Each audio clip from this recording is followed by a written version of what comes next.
Baby, you give me ice and fire. You're giving me wind and rain. You're some kind of butterfly. Baby, you give me midnight.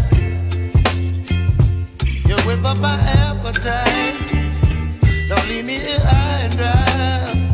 Oh, well, I don't wanna jinx it, baby. And twist myself at the spine. Don't wanna overthink it, baby. Just twist your body and mine. Baby, you give me ice and fire. You're giving me wind and rain. You're some kind of butterfly. Baby, you give me midnight. You whip up my appetite. Don't leave me here high and dry. Oh, but I don't wanna jinx it, baby. Let's not get ahead of my time. Oh,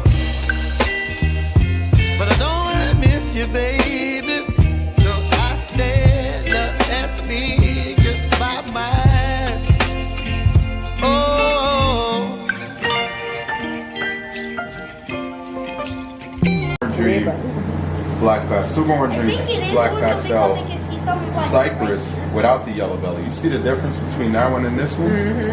Look at, Cole, come here, I want to see it. Look at that. She's like, let me go over So here. that's without the yellow belly. That's without the yellow She belly. was. Big difference. Yep. Pretty, isn't it? Was you amazing taking care of all these snakes? By myself. By yourself? Yes? It will be a little bit of some homework, but a little bit easy. Because all you have to do is put them somewhere in the new bin, and then you just need to watch them, clean their poop, and then just grab and put them back in. It's so simple. Okay.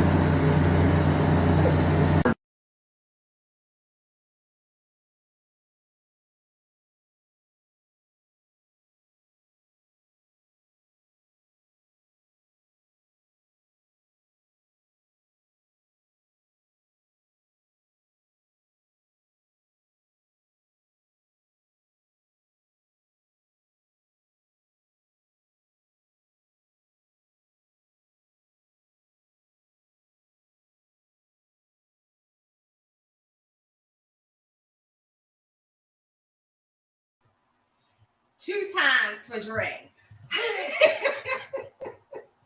I just want to rock. Good afternoon, everybody. Good afternoon. Happy Saturday. It's an amazing Saturday. Check it out. I just wanted to just say, first of all, guys, this is an exciting week for myself. As some of you know, my very first clutch laid, and it is one of the most, I just couldn't predict a most amazing clutch.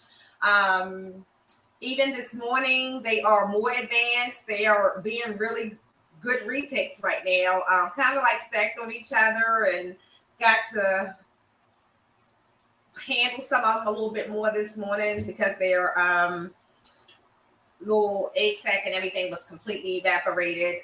Some more came out the egg, so I actually got to see some more amazing stuff. So it's just definitely a blessing. So thank you, Dre. Thank you, Ken. So I just wanted to just kind of welcome everybody to the chat. Starting off with my bro, be like my bro and become a member. It took me 2 weeks to even get that member channel up. So more than that, like, I'm not technically inclined. It's done. If the emojis look out of place, just roll with it. You know, it's still related. It's still branded. Just bear with me on that. So we have Dre. I saw Elias come in. Hey, Stan. He's beat you today. Yes, remember to support USARK Florida. We're going to be talking about a little bit of that today as well. or a lot of that probably as well. But I want to just take a moment to just shout out everybody who did attend the meeting on the 10th and 11th. You guys were an amazing representation of the reptile community. Your passion, although evident, your professionalism definitely was evident as well. And you guys, I would just say that I know that it took all kinds of poise at certain points to maintain that mannerism, but it is definitely rewarded, recognized, and I just want to thank everyone who represented it. You represented the entire reptile community well on that day, and so thank you guys so much. Stay tuned and just stay empowered and stay informed, and just make sure that you stay a part of what's going on in the state of Florida. That is very important. Good morning, TJ. I wrote the lyrics and produced the beat.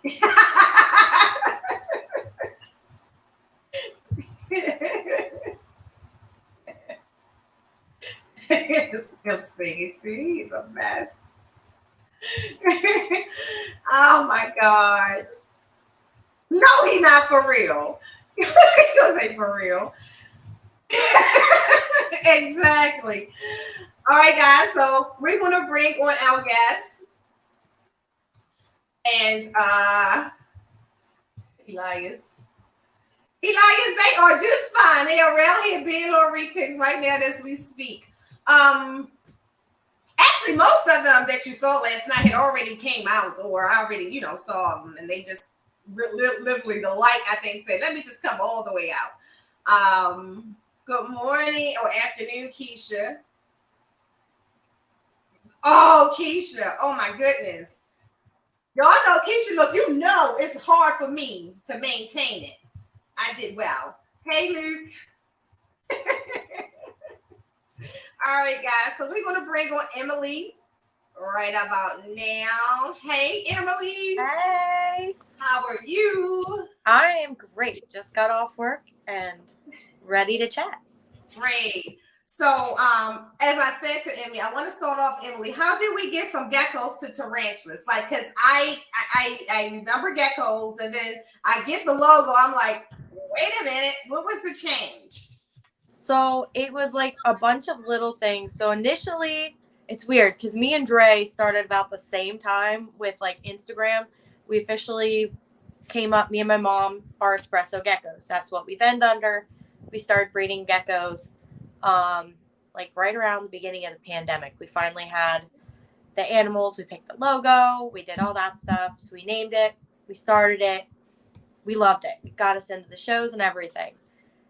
My son's growing up in it, and I realized our business Instagram started becoming like my personal Instagram. Okay. And he, for a year, from 4 to 5, he insisted he needed a spider. We tried bribing with snakes. We tried bribing with geckos. I did not like spiders.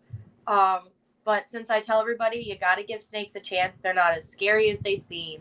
Like, people just don't understand them. I thought I should probably apply that same method to myself and give this a chance. So we got our first jumpers last year, which now led into tarantulas and wolf spiders and all kinds of things. So now it's just one of those things like where I had to come up with something new that had to do with what I actually was posting about. So again, Dre was like, you should be Arachne Queen. And then it like morphed into Arachne Queen, which is what I'll be transitioning to in June. Gotcha. All right. So what do you, I'm going to say like most, your experiences, because let me tell you my experiences. I have tarantulas. I have 12. Most people don't know that because I hardly ever touch them. The only time I touch them is literally with a makeup brush. I swear to goodness. I take a makeup brush and I say, scoot over, please. Please Yes. scoot over. And then, some of them scoot. Now, what I have learned that just like with every other animals, the tarantulas have become conditioned. Like, so the tarantulas who was a little crazy before are so calm now. So is that normal with tarantulas? From what I've seen, I think it heavily depends on the tarantula and the age. Because again, I'm still newer, but like it really varies on, just like any animal, the spider, because I have an Aphonopelma caucodes, an Arizona blonde. They're supposed to be the most docile things. Mine's a gangster. She is throwing hairs as soon as I open that bin. She's throwing her hands up like she's gonna come at me. Super mean. And then there's a wolf spider I have that lets me hold him. So it's like completely self-based on them. So I think over time they do get a little bit more, I can say, conditioned, is what I feel. I definitely noticed that. Like, I can tell you, my green bottle blue used to be very, very defensive, but now not. Now I noticed that the old world, yes, is way more defensive than the new world, and they're also way more intimidated. Something about the way they're structured, almost like less airy, so they less cute. You know, they're less fluffy. They are way more intimidating. And I have one who literally, before I go in, he can kind of like jump almost, like his legs are spread out differently from the rest of them. But that's the one animal that they're beautiful. That's why I have them. So if you ask me why I have them, they're beautiful. I like to watch them groom themselves and stuff like that. Like, there's unique things about them, but they're not ones that, as they die off, that I care to replace. I feel that completely, because there's certain ones like I've gotten that I'm like, oh, I like them, but I won't, like, if you're a male, I probably won't get another one of you when you're gone. But I found I go to hold them a lot less than I thought I would. I know they don't like to be held, so I'm just kind of, I like watching them, and I have very sensitive skin, and they've been making my sleeve itchy when they run up and give me their little hairs, and then I get like little bumps. So I'm like, I'm not about that, so I'm just gonna like the way you are. That's okay. I was like, what is happening? I didn't touch anything. I'm like, what was that? But yeah, they're nice. I like having them, but more so to look at than to even interact with. Got you. So how many do you have now total, you think? Because tarantulas are easy to over accumulate. Well, I don't know. I'd probably say between true spiders and tarantulas, not including all of the babies that I have for the jumpers, probably like 30-ish. Like, the shelf is full. The shelf is full, and what I have, I probably won't get any more of as, like, I see them mature, because I don't know if some of the girls can live to 20 years, and I don't need 50. Right. So we'll see. But, yeah, I have a whole shelf full. I don't keep count, so my fiance doesn't realize how many I have. And then, like, it's like, oh, I've had that one. And he's like, no, you didn't. And I was like, mm-hmm. So, have you ever been bitten by any of tarantulas? And if so, what did it feel like? Nope, never been bitten. Thank goodness. I usually do the brush test if I'm gonna touch somebody. I'm not the only makeup look. No, you kick hairs, I kick hairs back. I got little paint brushes. They're lying all around my room. A little tap, and I got catch cups like in different parts in case anybody bolts. We nope, always test them, but I've never been bitten. I have had the Avix, which have, I think, the type 2. When they rub their butt on you, they're leaving hairs. Right. And then some of the other ones are like, I think, type 1, where they flick them. I've gotten both of those on me. Not enjoyable. They itch for like 2 weeks. So would not recommend. No, I held my Mexican red knee. That was the day that I purchased her, and he put her in my hand. So she didn't flick anything. Got back home, and I thought, okay, let me see if I'll be confident enough to do it on my own. And the first thing she did was just start flicking hairs. I was like, yeah, nope, never again. This will not happen. I will say, though, there's so many species of tarantulas out there that they really are hard. Like, what I'm finding now, I got into these daggone isopods. Yep. Why? Because now there's so many isopods, and believe it or not, bugs really can be cute when you look at them close up. Yes. I just posted like a recent reel. Now, my fiance is like, oh God, no. But it's a wolf spider that She was wild caught, a local species. Apparently she was gravid.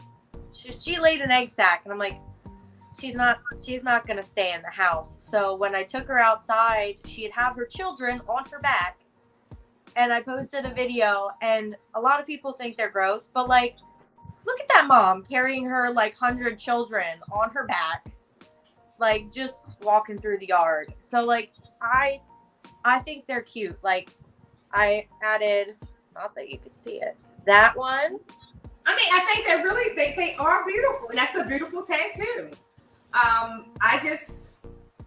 It amazes me that people who have thousands, because now then you got to feed all 1,000 of them, then you have to have knowing which one is in which enclosure and all of that. So it's intriguing, and that's how I ended up getting into them.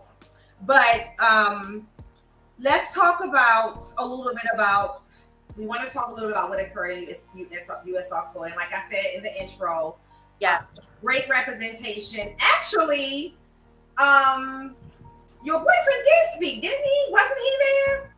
No, mine wasn't. Oh, okay.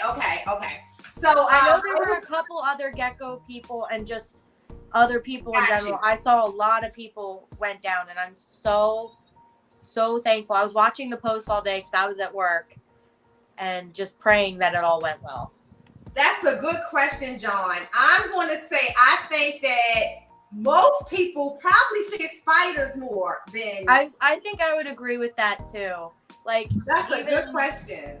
I'm thinking spiders will probably be the top, but snakes in pretty close second. Actually, I'm gonna make that a poll on the channel, because I think that's I would say for most people, like, snakes are scary, but tarantulas are terrifying. Yeah, I think it's the little fangs. Those get me, because I look at some of the bigger ones. I'm like, if they sank their fangs into me, that would really hurt. Yeah. So, what was your thoughts overall? How did you feel as a person who lives and resides in the state of Florida? How did you feel after watching the meeting? Did you feel optimistic? Did you feel like, here we go again? Is we just being given smoke signals? How did you feel? I don't live in Florida, but I have a bunch of other people that I know that do. And even not being in Florida, I'm in Pennsylvania, and I feel like it's still a really strict state with exotics. Like, not necessarily snakes that I've noticed yet, but like, you can't have sugar gliders. You can't have like different things that many other states can have. It's scary. And I remember when I watched the video, because you start to see stuff come up, and I'm like, I didn't really watch it at first. I think it took me like a day or two. I'm like, okay, what's this everybody's talking about? I watched it at work, and it was absolutely horrible. I should not have watched it at work, as I'm crying at work, because I'm just like, the carelessness of these people going in, and just it just needs to be handled better. I understand the whole situation of that they're not legal there, and they felt, but like the way they euthanized them, the fact that they knew that how they messed up with that boa. I have boas. They are my babies. I cannot imagine having that happen to one of my animals just for existing. And if this would have been a pit bull, it would have been on national news like this. And being from Pennsylvania, one of the things I think was surprising for me, when you look at, my corporate office was in Pennsylvania, so I have attended like government meetings and things like that in the King of Prussia area. The way that in Maryland, I'm not saying that you don't have people behind the doors who are ignorant, right? As leaders. But typically, I can say this in Pennsylvania, you guys can be very verbal. It's cordial. You know, it's like, I'm the government official. Florida was shocking to me, and I think, you know, it's good to learn things through processes and when things happen, how different government can be, because the way that the people fear or are resisting to the leadership in Florida is different here in the DMV. Like, it's more of the people's place, even though, you know, this is big government, and even though you have some people who probably shouldn't be in positions that we voted them into, Pennsylvania is a pretty free state in a lot of ways for the people who live in Pennsylvania. Yeah. What has pet keeping been like overall for you? Like, do you think that are you glad to be in the state of Pennsylvania? Did you ever inspire like myself to move south to like South Carolina and Florida? I'd say my biggest, I think we had talked about moving south in general, but probably more to like Arkansas and Alabama. But again, I don't know the regulations in those states. And I feel like that's one thing. I've lived in Pennsylvania my entire life. I understand the laws. And those are things that are important. I want to say there was something, and I think Dre shared it. There was a guy in Pennsylvania, I forget which county, not mine. He died in his home, and they went in to get him and found that he had venomous snakes. And the people that lived there then got fined for those snakes because they weren't supposed to be in that zip code. Right. And it's just, I feel like now that I have these animals, it would take so much more for me to want to move from where I'm at because you don't know the laws. I would have to research, like, can I take certain animals over state lines? Like, I have so many reptiles, like arachnids now. There's so many things that I would have to look up to make sure that I could bring them with because we call them collections, but they're my pets. Right. And they're all about pets. So with that being said, as a passionate pet keeper, and shout out to Lucas Bagnera. He's a Retic. He actually has the Retic Lounge podcast. Watching his podcast the other day, a question that came up, and I would love like the people in the chat to put your response there too. If you can put if we had to create as pet keepers a list of what responsible pet keeping looks like. I don't want to do a specific breed. Like if I know what I would put for reticulated pythons. Like someone asked me the other day, hey, I'm getting a reticulated python, getting the enclosure built. Do you think I should get a 6-footer or 8-footer? Absolutely get the 8-footer. If you can get a 12-footer, get the 12-footer. You don't want to have to spend, especially these days, $1,800 now and then $1,800 in 3 months because that's how fast the retic grows. A lot of people don't know that. Even now with me, as soon as last night being on Hair Down, people are hitting me up about my animals, and some of the people are familiar snake keepers, so I can have a conversation. But one of them was my cousin, and I said to her, and she has hit me up 3 times on different forums. You don't own the snake. I want you to come here first. Yeah. And I want you to see the difference between this baby that you saw me post last night and then hold one of the adults. Yes. I want you to see the enclosure it's in. I want you to have to handle it by yourself. I don't want you to say, oh, I'm scared to get it out the enclosure, because you're not going to be able to do that and all of that. And it's after all of this, you still want one of these babies, because I know she got the money. It's not the question of housing and feeding. I'm not worrying about that. I'm worrying about you calling me back, talking about, hey, cuz, this snake done got too big. Can you come get it? No, it's your snake, just like it's going to be the person I sell it to. If you want me to help you find a way to rehome it, I would be more than willing to do that. However, I'm passionate about animals not being rehomed. So one of my guidelines would be, if I had to put something on that list, would actually be that if you want to rehome an animal, that you do have to go through some type of established agency, like, an adoption, kind of like we do with animals. Yep. We may not necessarily pay for the animal, but we do have to make sure that it has the proper vaccinations. There is documentation of the proper transfer of ownership. What would be that one thing that you will probably be on that list, put on that list? Well, for me, there's like a lot of things. I feel like, especially because I have sold geckos at shows and stuff, and they're smaller, but even with the boas, like, I want to talk to the person who's getting it. I want to make sure that they are understanding, even with something as small as a baby jumping spider. These people need to know what they're getting. Yeah. Not just what it is right now. Like, even with the boas, I love my boas. I don't want to call myself a breeder, because that's not what I want to do. I actually did recently, to put it out, I cut down on my collection of snakes. I want to give them better housing. Right. I feel passionate about that. The more I see them, I don't There's nothing wrong with it if you're doing it correctly as a breeder. We need breeders. I don't want to keep mine in racks anymore. I'm past the point of racks. I have a UVB light. They have a heat panel. They're all in like nice size enclosures now. That's what I feel they like. Do they use all of it all the time? No. But they deserve that nice enclosure. And people need to understand when they're getting stuff, not just this little snake that's this big right now. Right.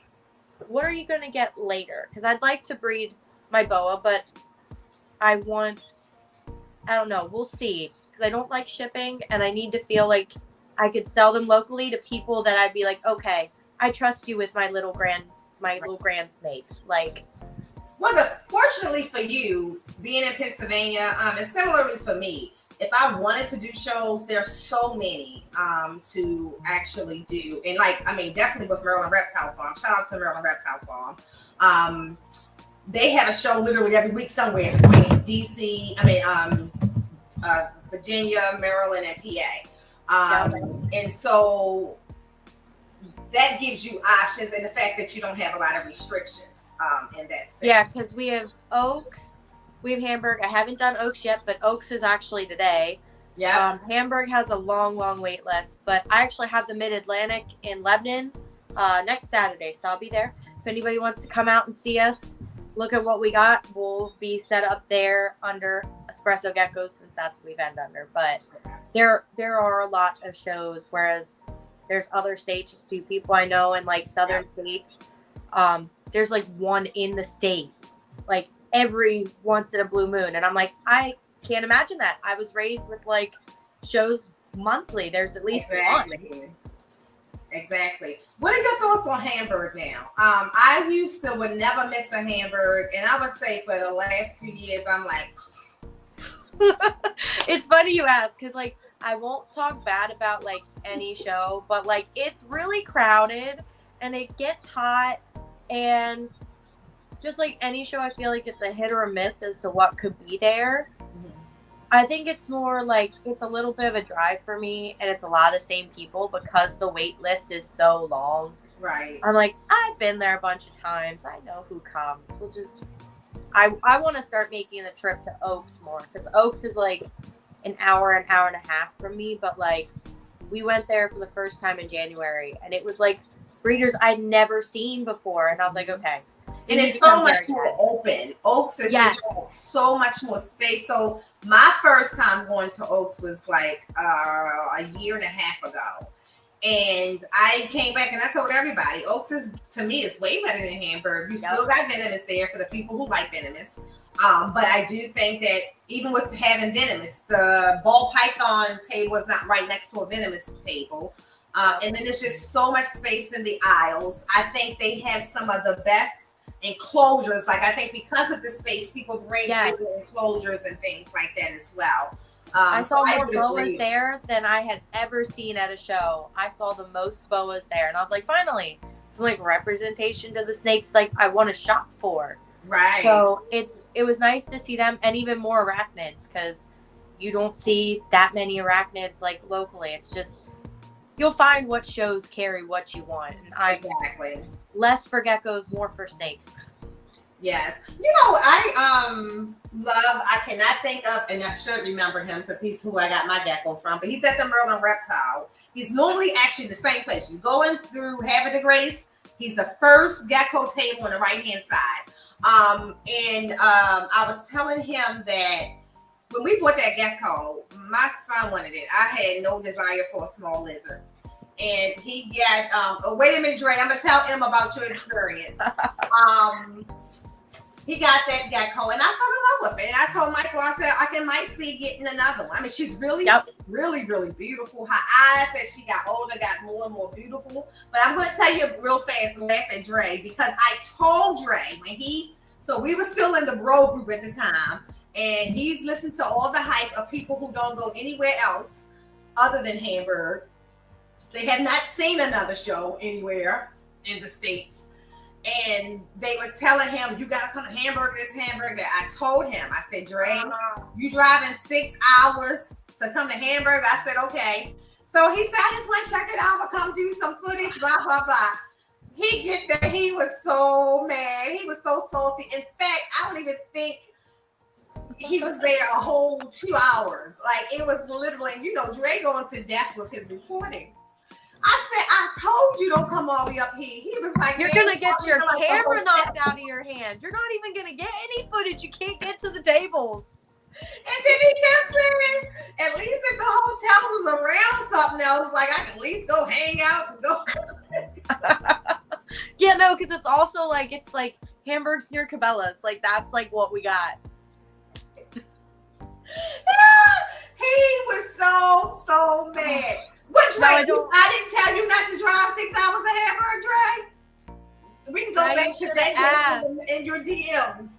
I would have told you don't drive to Hamburg either.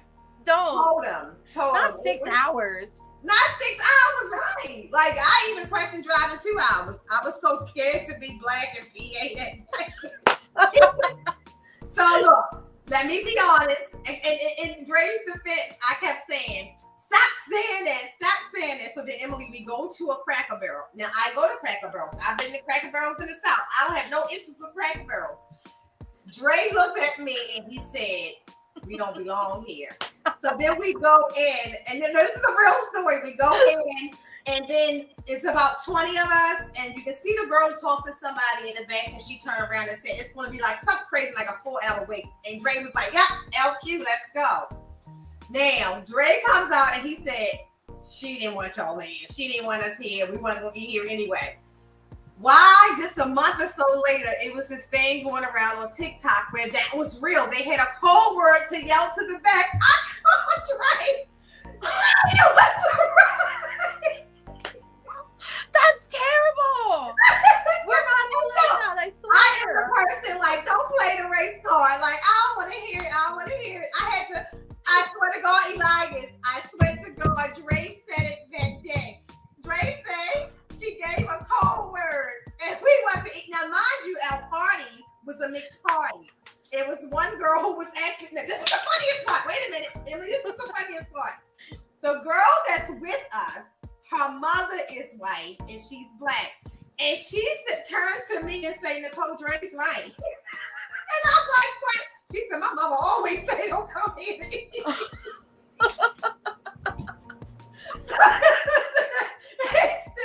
It was one of the, of course, y'all, we're not making jokes about racism. We're not joking about it. But for me, it was a funny experience because honestly, I didn't think it was real. But then when that video came out weeks or months later, and I sent that to Dre, because Dre said the exact word. He said, she said a cold word. We weren't going to eat here anyway. And that's crazy. Racism is not funny, but it's not. But that's the nerve. At Cracker Barrel, and because Dre always on edge, So I'm accused of simmer down now. Yeah, go sit back. And I'm telling everybody, it's about 20 of us, and everybody else is feeling a certain kind of way. I wasn't. I'm like, maybe it's crowded. They're popping. They're busy. I died, and I could not help it. And when I sent him that, all he kept saying, I told you always trying to act like it's me. I'm like, okay, you're right. Dre knew it was sus. He's like, this is a little weird. We decoded it. It's out there now. It can't happen again, Dre. Y'all know now. Freaking Cracker Barrel. Cracker Barrel is drama. Dre is drama. He's not real. It's a difference between real and drama. He's drama. He just wants some hotcakes. Going forward, what is you get into tarantulas where you don't want to consider yourself a breeder. What are your goals? Just to continue to learn more about tarantulas? Will you ever go back to geckos? So I still have some geckos, but the only ones that I think I would breed at this point are gonna be these comments. The only ones that I'd probably breed are my tokays, because they're housed communally. Aside from that, I love my geckos. I have a lychee that I did find in Hamburg. So here's my little shout out to Hamburg. Okay. There was a guy in the back. He didn't even have like a name on his table. I don't know. But there was just a random cup. This random cup with what I swore to God was a lychee. And I had gone there to sell lily white to the one girl I knew. So we sold her. I had cash in my wallet. We walked by and I'm like, that's a lychee. I grabbed it. I was like, whose is this? And the guy's like, oh, it's mine. I'm selling it. It was a lychee that hatched without a tail. Wow. On a back random table. I got this thing for $300. You don't get lychees for $300. So that was like my win. I literally picked it up. I was like, would you take 3 cash? And he's like, yeah, it hatched with no tail. It hasn't grown it back yet. I was like, I'll take it. My fiance turns around and he goes, did you just buy that? And I was like, yes, I did. So I bought that $300 lychee. lychees.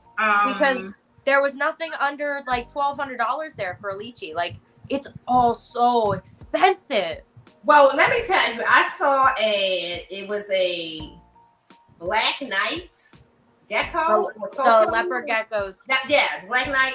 And that thing was extremely expensive. Now, it was beautiful. Don't get me wrong. I had never seen something as beautiful as that.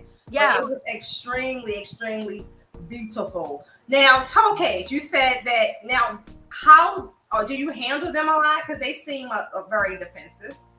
So they are very defensive. Okay. My female, who I named Spitfire for good reason, I don't try to touch her anymore. She will bark and chase my hands. If she's near my male, and I'm afraid to see her with eggs at this point, she will chase me. She had a hold of my sweatshirt the other night for 20 minutes and wouldn't let it go. And I'm like, all right, this is my sign. I'm just going to let you be. But my male, I do actually hold him. So he's actually, he might nip and let go and he'll bark a little. But once I have him out, he's gotten way better. So my goal is to at least be able to handle him because I know they can be nice. They're just one I have to work with. But I really like the tokays. They're a nice, because they're communal. I think that's why I like it. It's nice that I can have them, and then when they have their children, they can raise their children in the tank and they can just live there. Got it. Sir, everybody else don't know you. Thank you very much. Dre, they don't all know that we all be messaging each other and saying exactly. Going to have my podcast or somebody else's podcast. And I'm gonna make you show up in the comments. Oh wow. No, we know he's off the chain. It's all in fun, but all the time. Goodness. Now, do your son get involved with them? He loves all the animals. Like, it's nice that he's been raised with them. So the tokays he calls the biters. He did hold my male the other night when he was calmer, but he actually has a leopard gecko. He has a ball python named Miles Morales. He's got 2 first names. It's his favorite Spider-Man is Miles Morales, so that's his snake's name. And then he kept one of my gargoyle babies that hatched with like a head tilt, so it like walks in circles. She's special, but he loves her. He loves them all. If I'm in my room doing animals, I'm surprised he's listening to his dad and staying out of my room right now, but he's usually always in here helping me. Even my brother and my mom have berms. Like, they have the big snakes, like a bunch of stuff too, and it's his thing, and I love it because that's me. Right. Like, he loves it, and he even helps now. He's 5. He even helps at the table. He'll stay with us all day at a show. He's like, I love raising him around it, and he likes it. That is awesome, and it also teaches them good work ethic as well. Process of breeding. How fast do geckos hatch? Like, what is that whole process like? So it's really nice because with the crested, so I'll give like a preface. The reason I also stopped breeding geckos was mainly because I absolutely hate shipping. It stresses me, like, horribly, paying for the insurance, shipping on the right day, making sure that it's stressful because when I pay for shipping, I ended up getting a lot of expensive babies as grow them out. But no one locally in Pennsylvania wants to pay $1,200 for a high-end red stripe gargoyle gecko. No one wants to pay $1,000 for a yellow phantom lily white like on the regular. So I was getting stuck with these, or I'd have to ship them. So that's kind of why I stopped, because I wasn't moving them, and then it just became stressful that I was overloaded. So I kept my favorites, kind of moved out everybody else. But as for breeding, I usually paired right around the new year, December, January, when it's cold, put them together. Now, I will say this, every breeder does things differently, so don't come for me, okay? Exactly. I cohab my cresteds and my gargs for breeding season. I know a lot of people like to put them together and watch them pair, and then they take them apart. That was too much work. As long as everybody was keeping weight, they weren't bit up, no one seemed stressed, Right. they cohabbed for the season, and then I took them apart. So just as my thing, that was how I did it, how I liked it. So then by springtime, we'd pull them out, because then they'd start getting a little bit more aggressive with the girls come like springtime when it's warmer. But they usually took about, the regular 30, 60 days to lay. And then past that, I put them, the great thing was there was no incubator either. The eggs would incubate at room temperature. Okay. Because that's how I keep all the geckos. So within 90 to 120 days, which felt like forever, I would get babies, and they'd lay 2 eggs every 30 to 45 days. So with the cresteds, I could end up with 12 babies from one mom in a season. So if I bred a couple, that was quite a bit. So that's why when I hear other people, first of all, I was surprised at the income potential in geckos. But to me, when you're dealing with something like geckos compared to snakes, it just seems like they're so more delicate. Yes. Okay, so I'm right in that perception. Now, you talked about shipping, because that's a fear. Whether something is coming to me, one of the reasons why a lot of my snakes come from Aussie is not because it comes from Aussie, it's because he has what I want and he's close. I can drive there and I can get it. Yep. It takes away the stress of buying an expensive snake. I mean, it's insured and all of that, but it's still an animal. And I think that's what, sometimes people don't get. Because I get, when Nicole, it can happen, animals can die in shipping. I don't want it to happen. Nicole, it can happen, animals can die in the egg. I don't want that to happen. So when you talk about people doing things differently, I actually shout out to Jim Jolly, who is my retic breeder. We're going to do an episode coming up in the next month or so, where he's going to come on and talk 110% about the entire nuances in the breeding process of reticulated pythons, because it's not a lot out there for that species like it is for ball pythons, right? Yeah. So we're going to do an episode on that. However, through the process, what I love is that I learned some things that old practices really worked well, but then I tried some things that actually were new. And I'm gonna tell you, one of the toss-up decisions is the other day I had a clutch of eggs that was definitely, I could see the snakes trying their damnness to get out. But I didn't want to I wanted them to get out first. But then, like in reticulated pythons, it's that thing of, if you don't help them out, they can drown in the egg. They can get put on their umbilical cord. Where, not that it can't happen with ball pythons, it just happens.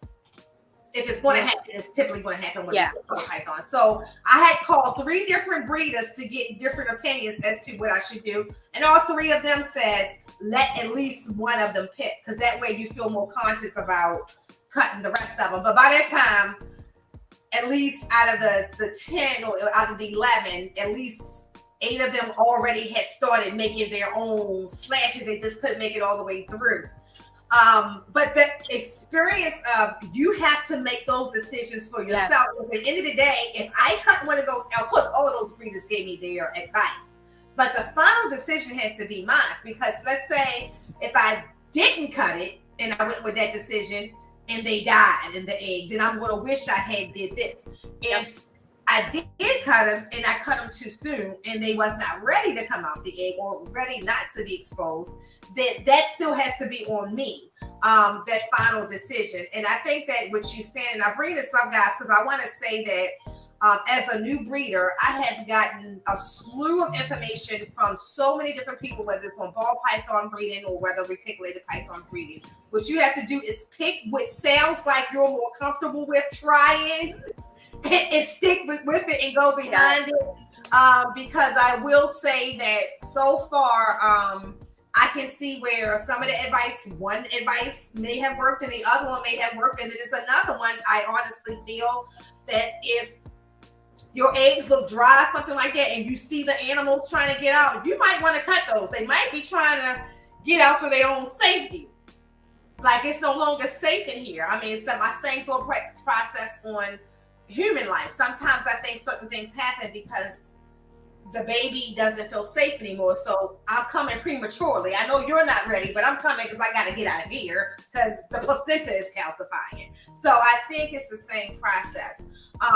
With you getting into the breeding, like, what mindset do you take? Do you just try all things new, or do you kind of like pull in different breeders to help you with them?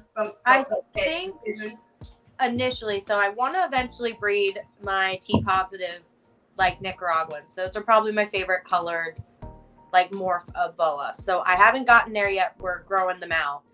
That I'll probably take the same approach I did for geckos, which was I talked to a lot of different breeders, kind of got their opinions. You know, everybody has their hard and fast way, but it doesn't mean there's only one right way to do it. So it was just more one of those things. I talked to a bunch of people and I was like, okay, like, you pair around here. This is how you pair them. I did what felt right for myself, that I felt worked for my lifestyle. Because again, a lot of people don't promote housing geckos together. I'm not saying I do that with lychees. I'm not saying I do that with chihuahuas. But my guards, I had good luck with. My cresteds, I had good luck with. I was very careful and conscious of checking on them multiple times a week, making sure everybody was eating. Yeah.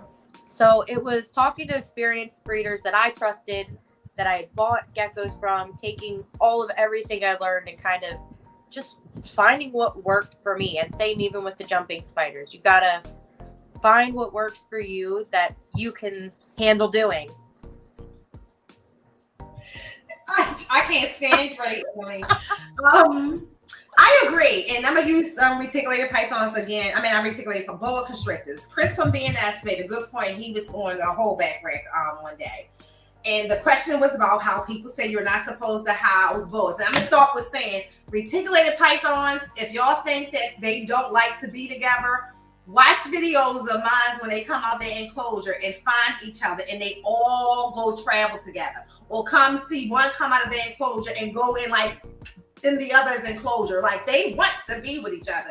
They're not trying to harm each other or anything. I actually think that sometimes they actually like pick each other up along the way. Like, these three come and then the other ones are open, like, come on, and you'll find a group of them kind of like just traveling around together. I don't know what it's about. I don't know what they're thinking, but it happens.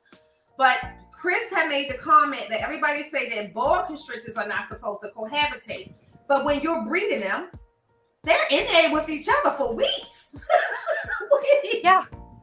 Happily. Like, there's no issues going on, anything. So what makes us think that, you know, they can't cohabitate? But again, those are things that I think we have to evolve with. Like, I always say when somebody say, I will tell you, there are instances where you don't want, or there has been instances where two male reticulated pythons are breeding more at the same time could come back for the female. I mean, that's us. That's real life. You know, that can happen in real with humans. However, knowing that, do not allow two breeding males to be together while you have a female in breeding mode, right? But outside of that, they love doing it. So why not let them do it? And I think that's where I would like to see, going back to, again, on that list of what would be some ideas for a list of proper keeping. Proper keeping is also trying to be innovative and making the way of life of these animals better. Like you said, like something we talk about the UVB. People, So many people tell me only put LED lights in my reticulated pythons. I wouldn't do that if y'all didn't see how happy they are when I turn them lights on in the morning. It tells them it's wake up time. Y'all might not understand. I can just tell you what my animals do. So they're going to have lights in all of theirs because it creates some type of cycle for them. It makes me feel good, and the animals do react to it. But with that being said, evolution of animal keeping. Like, I'm not saying that people should be told that you have to have an 8-foot enclosure or 10-foot enclosure. But like you said, is it suggested? Let me tell you what I did differently, even with breeding, what you're talking about. When it made me say, is it a way that I can keep my breeding ball pythons in a rack, but also give them more space? So instead of getting the hatchling rack, I got the 5540 with the clear tubs. And what I'm going to do is fix them up to make them for my smaller ball pythons instead of my larger ball pythons. So that gives them more room. It's not giving them all big and, decent size enclosures, but it's definitely magnifying that rack system experience. So it's just the little things we can do differently. That's 100% exactly what I did, because my baby boas are still in a rack, but instead of like the smaller racks, they have like the full sub-adult bins, and they're in the clear racks. Everybody got an upgrade. They can still get light in the front so that they know it's daytime. So it's just my adults. My goal is to get them in all enclosures like this eventually once they're bigger. But right now, my babies are in the rack. They're just in the bigger space, so they have more room. Yeah. And I love that. Shout out to ARS. I love that. I mean, you pay extra for them, but I love those clear tubs for that reason. I think that's what they thought about too. In that process. Darlene said something that's very true in pointing that out. That all animals can engage with each other if you keep an eye on them, and that's true with even dogs. Like, we have a Rottweiler, we have a Yorkie Poo. My Yorkie Poo would attack my Rottweiler. So we have to be conscious, not that the Rottweiler will ever hurt him. We know this, we see it. The Rottweiler literally will walk around with the Yorkie Poo just hanging from his neck. But we also want to keep an eye that one day the Rottweiler don't get completely fed up, or maybe he doesn't feel well. And then that's the day the Yorkie Poo going to realize what a Rottweiler really can do. Because the Yorkie Poo really think he's in charge, because he's the older dog, but he's the smaller dog. So in his head, I think the dog really thinks that I'm still the leader. I was here first. But then this dog is 145 pounds, and this is not good if you get slung around the place. He is fine. If you hear weird noises, my 5-year-old's in the room. Right across the dog. Neither could have cared again. So this is another topic. For me, I'm terrified. And only because I have a Rottweiler and I have Reptiles. 2 very reactive type of animals, and I don't know what might happen. But I can guarantee you, if I put the ball python on my Rottweiler's back, it wouldn't do a thing. Yep. And that's my mom commenting. So I'm pretty sure she's referring to her Berms, which are like puppy dogs themselves. They've had them since they were little. Now they're big now, but they've been raised around them. We don't. So that's what I'm saying. Just because I'm afraid with my dynamics, there are people who still think that me handling my reticulated pythons and my Berms the way I do, they're waiting for the day that I die in their heads. And I'm saying to them is that, trust me, I know every last one I can do this with. I can read them from A to Z. And I'm not going to stop because you think one day, because I believe that my animals are where they are today, because I never believed any of that. I went in with a whole mindset. That makes you a good pet owner in general, when you could say, oh yeah, I know that snake. Like, kind of like if you know your dog's reactive and you don't want somebody to bring their dog into your dog's space. Yeah. Same with, hey, this snake I have is sometimes it's a little bit more reactive. It might like strike, so I wouldn't go reaching for its head. Like, you know your animals. Exactly. That's where people have to understand your animals are different than their animals, and you might have more interaction with yours, so you have a better idea of what you think their reaction would be. And it's just, people don't like that I have, our 5-year-old's been holding Berms and boas and all these things since he could hold them. Like, he's grown up with them. It's not, he's learned it. We know who he can hold. It's just, he knows. He knows. He knows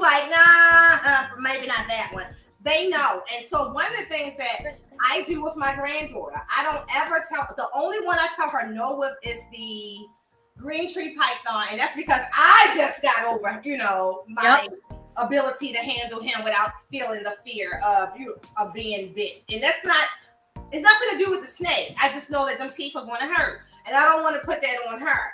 But the reticulated pythons, the berm that's right here, she gets this berm out on her own. Like it's the one berm that she can go and unlock the enclosure and get it out. But Pearl and her grew up together, so you can see Pearl literally like helping her, like hi. And they kind of like, can you let me out right now? Yeah, like you can see like them do that together. And I don't think that you should deprive an animal of that ability to use their intellect because of fear.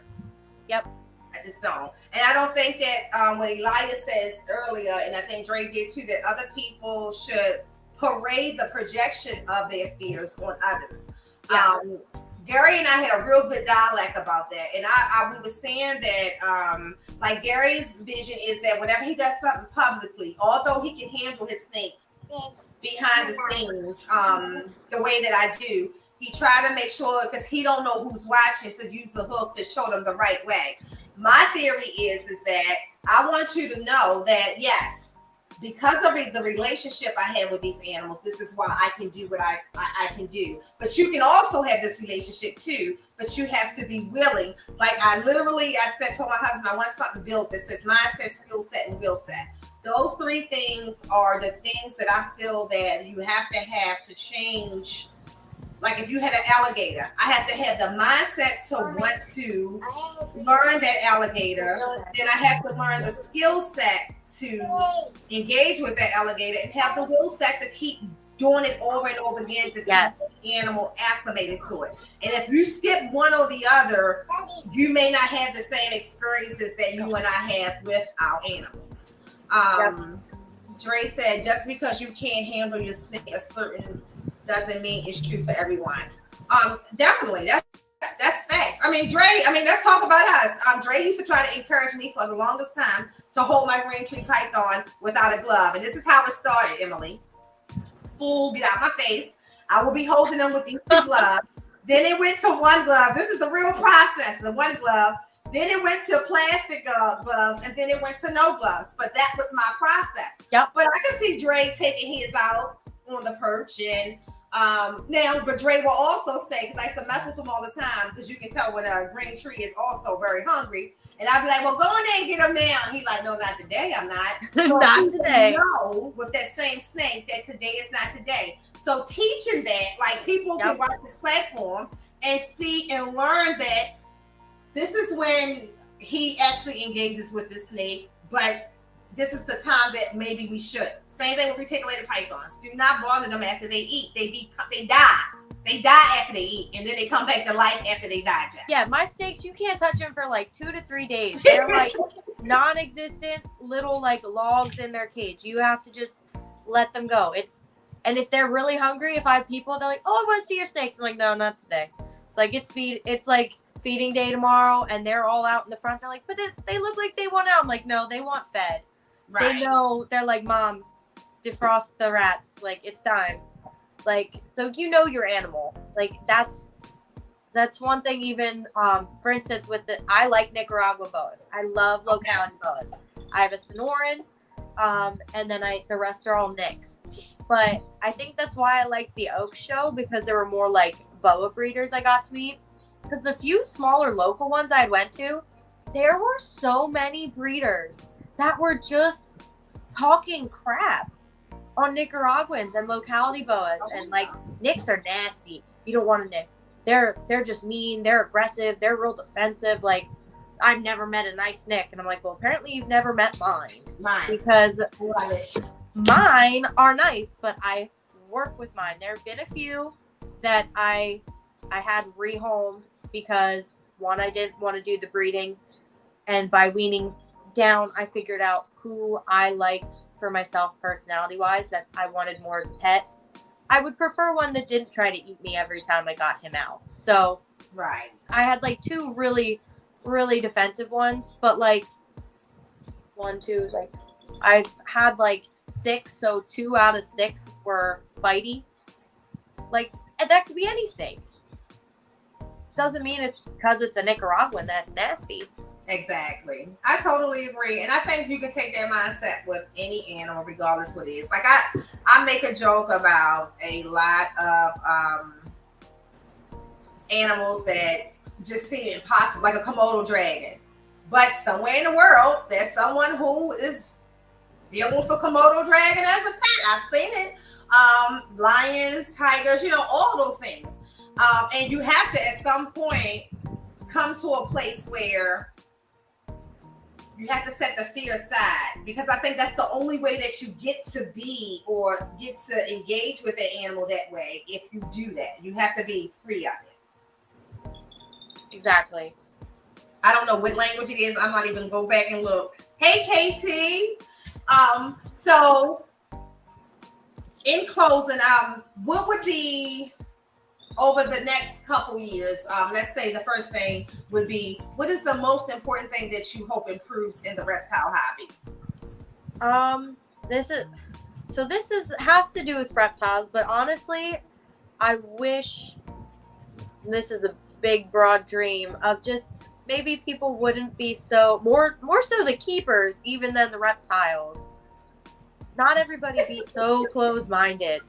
I hate the this is my way, this is the only way. Now I'm going to talk trash on other breeders. Like, even with this whole thing with the FWC, there were so many large accounts using their platforms to still insinuate that the owner was doing something wrong. He was not at fault. We're saying the way these animals were euthanized was inhumane. We should be coming together, not using your platform to say, well, let me speculate on what I think he may have done wrong. Right. That's not the point of this, is to shame other hobbyists. I would like to see us maybe have better standards for care for some things, but I don't necessarily think that his care was wrong just because it's different than their care. So that would probably be my biggest thing. I want to see us come together as keepers, lift each other up, and nicely be like, hey, maybe try this. I saw that this is what you're doing, and maybe try this. Like, just not be so hateful. Like, I love this community. I love the people. I love the animals, and we all love the same thing. Mm-hmm. You make a great point with that, because one of the things that I also think can improve, and I definitely amongst the men in the community, because I don't see it from the women. I'm going to tell y'all whether it's geckos, retics, or ball pythons. The women don't attack each other publicly. I don't have that experience. And if someone is somewhere who absolutely can't stand me, I don't know about it. Like, they good wherever they are. And that's how you handle it maturely. I think it's unfortunate that a lot of breeders do use their platforms to not be supportive, to bash. Like, I had to intervene one time because this particular post was talking about a very specific breeder that I know up in PA. And I asked the person, well, did you reach out directly to him? Because this is a very, very, very approachable person.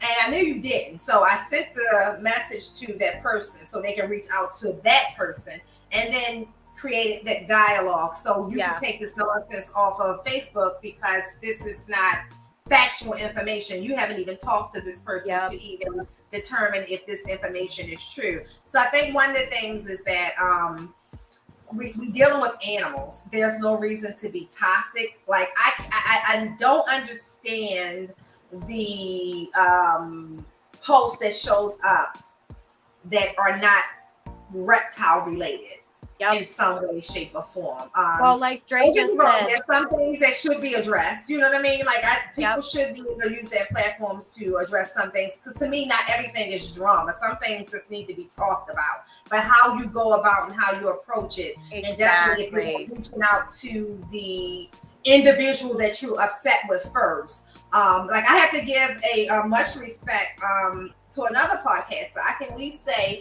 although sometimes it's too much, that person typically reaches out to an individual first before they go and cover anything without them. And so you got to respect someone who say, hey, come on my platform and let's talk about this. You don't want to talk about this, and that person clearly is upset, then I can't, no matter what I feel, knock that person's way. You know, then the dialogue needs to happen. Thank you, Elias. Wait a minute, hold up. I'm gonna get a bill. I'm gonna get a bill from Venmo or something. Thank you, Dre. Thank you, everybody. So I really think that it's definitely a fact of what you're talking about. How do we get past that? Because some of it is absolutely hysterical.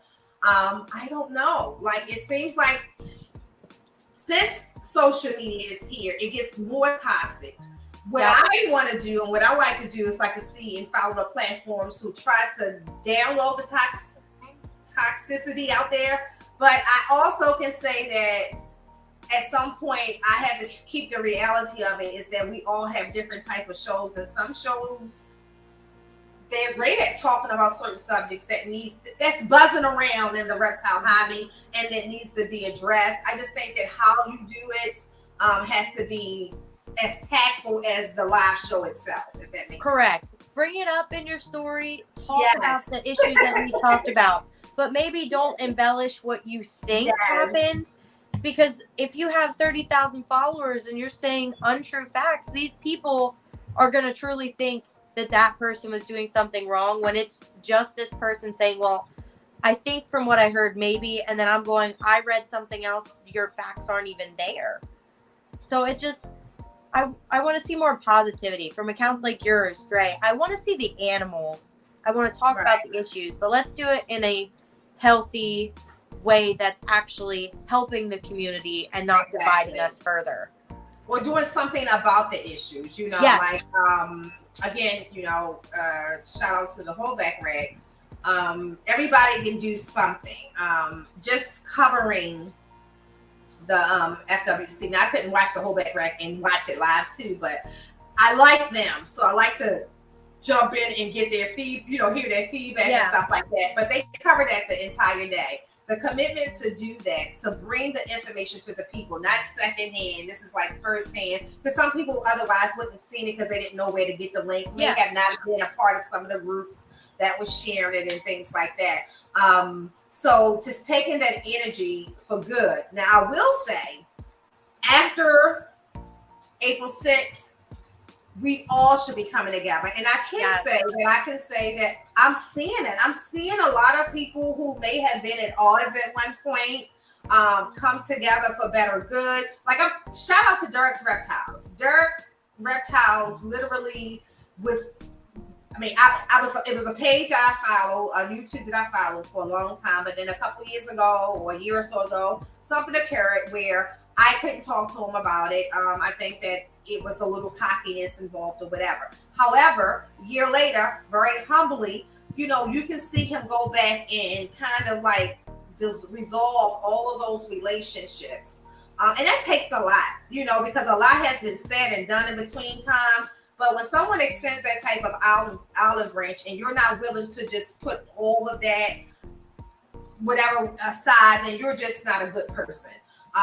Because I can tell you that as a reptile community, to see us working together makes it better. My vision for this community is like kind of like the Oscar Guild or something like that. You know, like we are a group of special people who have our own platforms, like our own TV. All the lives people talk about is our television. All of the YouTube that we talk about, this is our television. How great is it that we don't know that someone just shot up a school because we're so focused on a better part of the world? Do we need to know that? Yes. But do we need to be so endowed into it? No, because it's depressing. So we are fortunate to have, you know, people that we can rely on. And I know for me, even when I'm not on this podcast, I'll be in a chat and all day long I'm talking to my brothers, you know, like my reptile brothers and everything. 100%. This is my happy place. This is like, I'm on this more than my personal Instagram has like nothing on it, because my animals make me happy. Talking to other people who understand my love of these animals makes me happy because not everybody loves snakes and spiders, and it's nice that in that sense social media has been amazing because I've met so many people, you, Dre, like all these people that love the same things I do, and we all get to talk about it and be passionate about it together. Absolutely. And grow together, help each other, just find better ways to improve our hobby. And we are representatives in the individual states that we are in. We are representatives in Maryland, PA, Florida, South Carolina, North Carolina. So we bond together, like to see that support for Florida come worldwide. That was absolutely awesome. So the last thing before we go, we talked about the new enclosures that were behind you. Where are in those enclosures? So in there, You say a tarantula, I'm done, because I can tell you none of my tarantula enclosures are like that. I mean, that one is a tarantula cribs enclosure up there, but these, okay. I'll show you guys. Okay. I probably got one that's probably half of that for my Mexican red knee. I see it's a snake. I was going to say, Lord Jesus. Oh, that's the boa. Yep, this is Wanda. This is the Nick. So, and then below her is my Sonoran. So my two adults have their very own. They have, the Arcadia has a shade dweller UVB and a cage. So I was able to mount that. And they have the heat panel. And I think so far they like it. They both had a successful shed in there. So I feel pretty good about it. See, she's not mean, Nick. She's a baby. Yeah. As long as you don't have a mouse in your hand. Yeah. Boas their eating habits are get out. They will be overweight in like no time if I fed them as often as they were hungry. Exactly. And they're not hungry. Like you just ate. Like you just ate. Yeah, like don't be lying. I'm like, guys, it was just like you ate like a week ago. You still got a couple days. Exactly. That's beautiful. Is there any other animals that you sell? Do you sell the snakes too? Not yet. So she is who I would like to breed to my male. So once she's a little bigger and he's larger, I'm hoping, because her stellar personality, I feel like I want a baby from her because she is amazing. So right now, the only thing I have, if anybody's looking, is baby jumping spiders. And I'll have some tarantulas at the Lebanon show. I think I'm taking pink toes and some Carolina wolf spiders. But the boas are still a little bit out. So right now, just the other stuff. But it still gets me to the show. At least. Jumping spiders, they definitely give me the because there's so many of them. There's just so many of them. Yeah. Shout out to like anybody. Tarantulas are a special breed. Like I think that because like to breed them and they hatch, you still have to move the baby. So the jumpers are like ants. The jumpers are like ants, and I have them in Jello shot cups. So I have 100 that I'm taking. And y'all heard it first here. People are going to be mad because I'll undercut them. I have too many and I can't take care of them all. So they're going to go for $10 each at the next show. So come out and get your jumping spiders. Y'all hear that? Get you some jumping spiders. Help me Emily, fund thank you. my... This is so amazing. Yes, Bosa. Don't forget, Wiz Constricted Sophisticated Ignorance. If you can see, Bosa is green because he is now a member of the channel. So please become a member. I'm telling you, had you been a member of the channel, you would have seen something cool before you started here. And then there's a lot that's actually going to be posted. You got some exclusive retic coverage last night, but there's a whole other pane that has to open it, and that is going to be a secluded exclusive video.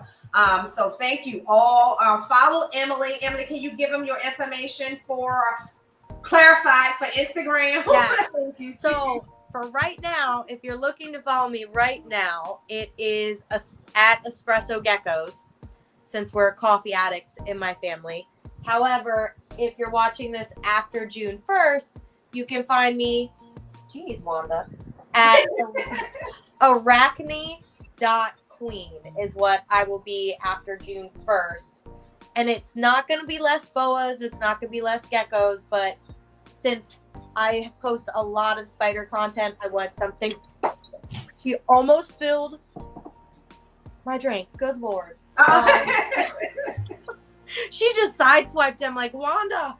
But yeah, so it'll still be all that stuff, just a lot of spiders. Gotcha. All right, guys, thank you for joining us. Awesome. So make sure you follow Emily. Definitely get with her on any knowledge you need with breeding geckos, tarantulas. Check out her tarantulas. Do you do YouTube videos? No, but Dre has been on me about that. So that's, okay. We'll see. Maybe eventually I'll. Yeah, because I think that's another thing. Although there are some tarantula videos out there, I don't think there's a lot that goes over like a lot of in-depth information. You know, like no one teaches to use the makeup brush to move them. You know, things like that. I will say, if anybody is looking for tarantula information, Tarantula Cat is on YouTube and Tarantula Collective. Both. I watched Tarantula Collective. Yeah, Richard and Cat are probably my favorite ones for like spider information. But I may eventually have to do YouTube because Dre keeps telling me to. And then, guys, remember to support US Arc Florida. I have right there posted and pinned their Cash App to US Arc Florida, or if you can donate directly to the website or become a member. Remember that to become a member, you do not have to actually pay. I mean, it's awesome if you do, especially since they got a long legal battle ahead of them. So it's great if you do, but if you can't, definitely just become a member. You do not have to have a dollar paid to become a member. Yay, Elias, your Team Golden Childs, which is a lot of what we're seeing in this clutch right now. So I'm so excited about that. Emily, is there anything else you would want to say to everybody before we leave? Thank you for having me on. And also, like you said, if you can join USARC Florida. I had no idea that was separate from USARC in total up until this. Yep. So as soon as I found out it was separate, I'm now a member of both. Highly recommend, if you love your reptiles and your rights, go become a member and support these groups that help us keepers. Absolutely. Thank you all for all of you who joined us in the chat. And we're going to just go ahead and let you have your Saturday back. Keep in mind, Ken coming on at 4 o'clock. Is Ken coming on? I don't know. 4 o'clock, Ken Beers, Craft Brew. Tonight, 10 o'clock. If y'all want to have a real fun adult time, 10 o'clock p.m., Sophisticated Ignorance on Wiz Constrictor's channel. Also, Wiz has created his Patreon, the Wu-Tang. Did I say the Wu-Tang? The Wiz playing. Love it. Please don't look for Wu-Tang. You probably won't get in, but Wiz-Tang playing on Patreon as well. But I'll see you all later. Emily, stay in the backstage for just 1 second. All right. And I appreciate you all.